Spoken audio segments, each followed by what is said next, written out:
Bom, eu acho que vocês já ouviram por aí sobre essa nova lei do Felca, né? A lei do Felca que tá até proibindo você de jogar seu LOLzinho aí no fim de semana, à First noite, blood. que você tem que colocar agora seus dados, seu CPF, colocar o seu rosto, sua identidade toda e confiar que isso que o governo está fazendo é para um bem maior das crianças. Eu acho que você já tem uma opinião sobre isso, mas eu quero colocar a minha a respeito do pronunciamento do Felca sobre essa nova lei que foi implementada semana passada e, é claro, é apenas a minha opinião. Antes de continuar, um recadinho aqui. Você quer gerar renda de verdade trabalhando online da sua própria casa? O curso Canva do Zero ao 5K é o único método completo do Brasil que te ensina a criar, vender, achar cliente, precificar certo e escalar até R$ 5.000 por mês, partindo do absoluto zero. Então, se você se interessou e quer mudar de vida esse ano, escaneie o QR Code que eu deixei na tela ou clique no link na descrição ou no comentário fixado. Bom, vamos ser sinceros aqui. Essa lei, na minha opinião, é uma piada de mau gosto que tenta tampar o sol com a peneira. O governo vem com essa de proteger crianças, entre aspas, mas a real é que eles querem, aos poucos, colocar regulamentação nas redes sociais, tudo aquilo que a gente acessa vai ser restringido, porque aos olhos do governo, aos olhos, que vocês sabem muito bem, de pessoas que nem sabem como funciona essa lei de verdade, só aprovam, e para eles o que é correto, o que é errado, na visão deles e traz pro povo. E o pronunciamento dele que tá no Twitter, provavelmente em outras redes sociais também vocês já viram, e só no vídeo você já vai ver que já tem, né, mensagens subliminares, se assim que pode dizer, aquela iluminação semiada, ele sentado de pernas cruzadas, com cara de indignação, o padrão Globo de qualidade, não é? Aí ele vem com aquela conversa, mora de que a lei não obriga reconhecimento facial, que é tudo mecanismo confiável de verificação da idade. O que a lei cita de verdade no artigo 9, parágrafo 1, mecanismos confiáveis de verificação de idade. Meu irmão, mecanismo confiável. O que confiável é você dar seu rosto só pra você jogar um RPG, jogar um LOLzinho assim, pra empresas que nem sequer elas residem aqui no Brasil, que não têm compromisso com a sua segurança. Vocês já ouviram por aí que vazou vários dados das pessoas, foto, imagem, dados, né, em geral, foi vazado recentemente. E você imagina agora que, com esse boom dessa nova lei, se não cair ainda o veto, se ainda continuar, crianças de, sei lá, 15, 16 anos, 14 anos vão colocar sua foto, vão colocar sua identidade, seu CPF, e quando tiver maior de idade, isso, aquilo, será que as empresas vão guardar tudo na nuvem corretamente? Ou alguma coisa assim parecida? Será que realmente não vão usar isso para, você sabe muito bem, vazar? Vazamento, meu irmão, quando vaza alguma coisa é muito difícil reverter. É a questão de dados ainda, é muito prejudicial. E esse tal mecanismo confiável pode ser muita coisa, né?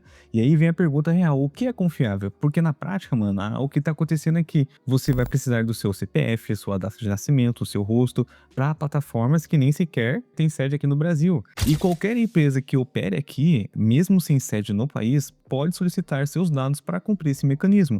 Aí eu te pergunto, isso realmente é confiável? Mas aí tudo bem, a afirmação do cara de que a lei obriga o reconhecimento facial, isso é tudo falso, e isso é reforçar uma leitura que não existe no texto. Só que o problema oposto também existe. Falar que a lei não exige absolutamente nada, que tá tudo bem, que não muda pra você, isso não é uma verdade. E olha, o mais engraçado é que ele mesmo cita um site adulto, que eu acho que vocês conhecem, que precisa de verificação de idade. Só que, cara, se você entrar em qualquer site adulto, ele não vai pedir seu reconhecimento facial, ele não vai pedir o seu CPF, ele apenas vai aparecer uma caixinha, não que eu saiba, alguém me contou, e vai falar, você é maior de idade, você é menor de idade. Clica na caixinha dizendo sim ou não, você consegue acessar de boa, sem verificação nenhuma, zero. Você não precisa confirmar absolutamente nada para acessar esse tipo de conteúdo. Só que tem um adendo, né? Ainda nenhum site está exigindo essa verificação ainda. Mas sabe o que exige essa verificação toda elaborada praticamente? Parece a CIA querendo saber tudo de você? Joguinho de celular com loot box. O LoL é um dos mais conhecidos. E pera, calma. Deixa eu te explicar isso direitinho, porque é aqui que a história começa a ficar interessante de verdade. Então, o loot box, se você não sabe ainda, se você joga qualquer jogo nos últimos anos, você já viu isso. Você tem uma caixinha, você abre e vem uma recompensa aleatória. Pode ser uma skin boa, pode ser uma skin que você já tem 3, sabe? E você não sabe o que vai sair dela, beleza? E as plataformas geralmente te dão algumas caixas de graça, justamente para você abrir, gostar e aí querer comprar mais. Se eu não me engano, na última vez que eu joguei um jogo assim, você consegue até distribuir a sua caixinha para um amigo online, alguma coisa assim do tipo. É uma mecânica de recompensa aleatória que, né, envolve dinheiro. Só que essa lei Fel, que entendeu isso como similar ao jogo de azar. E nesse sentido, não é uma interpretação maluca. Vários países europeus chegaram na mesma conclusão antes do Brasil. Bélgica, Holanda e outros países já classificaram a loot box como uma espécie de jogo de azar. Só que o resultado prático aqui veio muito rápido. Jogos como League of Legends, até o Mario Kart, cara, atualizaram classificações deles nas lojas para maiores de 18 anos. É só você dar uma olhadinha aí na sua loja de aplicativos que você vai ter uma noção. Não porque o jogo em si é conteúdo adulto, que tem, né, certas coisas além disso, é porque simplesmente tem a famosa loot box. E aí você tem a situação aqui. Você só consegue jogar agora se você tiver 18 anos ou se você colocar uma caralhada de dados naquele site e confiando que não vai vazar nada. E o contraponto é que sites adultos de verdade têm classificação livre, abre sem verificar nada. Tanto é que, para fazer esse roteiro de vídeo, eu olhei um vídeo do canal do Peter, que ele mostrou na prática que até sites de jogos de azar, né, o famoso tigrinho, você consegue baixar tranquilo, é classificação livre. E o LoL e outros jogos, assim, que já foram meio que censurados, e tem até um ponto meio que a Rockstar suspendeu a venda de jogos diretamente ao seu próprio launcher e da loja digital no Brasil a partir que foi aprovada essa lei. E isso faz sentido pra você? Porque pra mim não faz, cara. Porque na minha opinião, a partir do momento que a gente deixa, a população deixa o Estado tomar conta daquilo que é certo e errado, daquilo que é, na minha opinião, um dever e obrigação dos pais. Por quê? Porque onde os pais entram nessa história toda? O pai que dá o celular pro filho de 3 meses para ele ficar quieto, depois reclama que a criança gastou, sei lá, R$ 500. A culpa é do jogo ou do pai que ele não supervisiona o próprio filho, que ele não coloca limite e, consequentemente, ele joga essa obrigação pro Estado, sabe? E o Estado, o que vocês sabem muito bem, o papai Estado sempre tá ali para dar uma mãozinha, né? E essas pessoas que defendem essa lei, como o Felca, vão dizer assim: ah, mas tem homem de 40 anos falando com criança no Roblox, e a criança não tem pai e mãe para monitorar, o que então a gente pode fazer? Então essa lei é boa por conta disso e aquilo. Só que, cara, é tão básico e tão óbvio que a responsabilidade de cuidar do seu filho é inteiramente sua. Olha que interessante.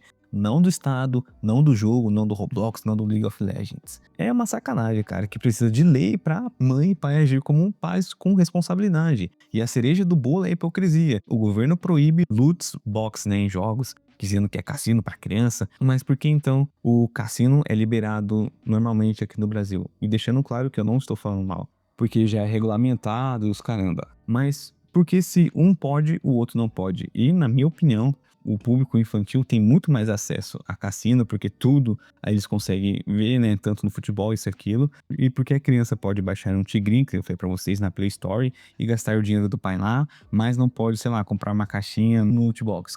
Qual é a diferença? Nenhuma. A única diferença que eu vejo é que no jogo ele pode se divertir com os amigos, né, fazer isso, aquilo. E no tigrinho você sabe muito bem o que acontece. Essa lei não serve para proteger a criança, ela serve para censurar, controlar cidadãos e sabe lá o que mais. É completamente intancável o Bochil, cara. Porque hoje é o LoL, é alguns jogos, amanhã vai ser a rede social, amanhã vai ser a questão de vídeos sobre política, amanhã vai ser coisas a respeito de opinião própria. Então, nas pequenas coisas, se a população, se a gente não começar a enxergar com outros olhos, não colocando o lado político, se é esquerda, direita, enfim, mas vocês sabem muito bem o lado que tem esse tipo de comportamento, modus operandi, se é assim que eu posso dizer. E agora o pessoal gamer que apoiou essa política toda, o lado político que tá aí, quem é o ADM do Brasil aí, tá sofrendo as consequências. Porém, vai abrir muito precedente, que nem essa nova lei do Felca, né, para proteger crianças de conteúdo inadequado na internet. Só que, cara, vai aplicar no Spotify aí, que tem músicas, né, nos vídeos aqui do YouTube, músicas aqui do Brasil, a famosa cultura aqui do Brasil, que mais pra frente eu ainda vou fazer um vídeo que um inscrito sugeriu a respeito da cultura das músicas aqui no Brasil, que querendo ou não, né, molda um tipo de comportamento, uma mentalidade abrasileirada, né, que vocês possivelmente já entenderam o que eu quero dizer. E com essa lei, cara, o Spotify vai se ferrar, né, porque você sabe muito bem que tem músicas sugestivas, principalmente alguns funks, letras, videoclipes, se até fermentar, sei lá, trechos de filmes, alguma coisa assim do tipo, em plataformas, sei lá, lives, né, que você sabe muito bem a roxinho, ou até mesmo aqui no YouTube, vai ser tudo censurado. Porque se essa lei é para ser aplicada de forma consistente, ela não pode pular esse tipo de conteúdo e só bater em loot box de joguinho. E essa inconsistência toda que eu falei no decorrer do vídeo é exatamente o que enfraquece o argumento de quem defende essa lei sem criticar a aplicação dela.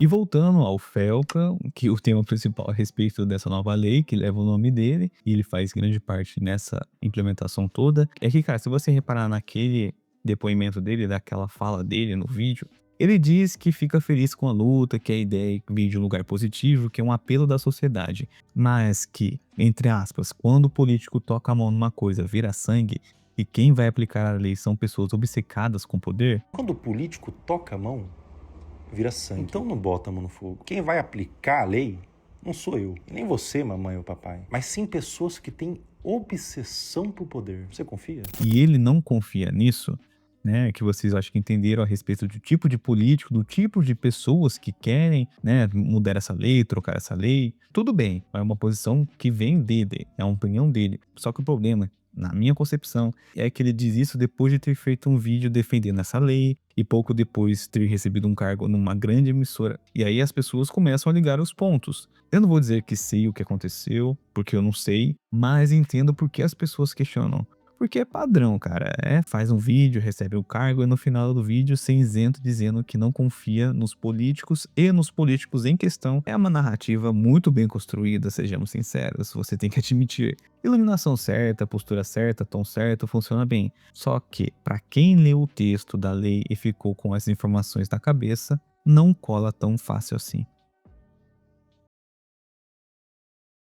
Mas enfim, essa é apenas a minha opinião. Se você concorda, discorda ou quer acrescentar alguma coisa que eu não falei aqui no vídeo, fique à vontade para colocar nos comentários. E também, cara, se você gosta dos meus conteúdos que eu sempre trago aqui no meu canal, tem algumas formas que vocês podem me ajudar financeiramente. No Apoia-se, na vaquinha, lendo o QR Code, deixando o seu tema do vídeo junto com o Valeu Demais, que ajuda muito. E da forma grátis, que não te custa absolutamente nada, deixando o seu like, comentando qualquer coisa aleatória aqui para engajar o vídeo. Se você tá no seu celular, você pode hypar o vídeo, que essa opção aparece quando você arrasta a aba dos comentários, e se inscrevendo no canal. Então é isso, no mais, desejo sucesso para todos vocês e até a próxima.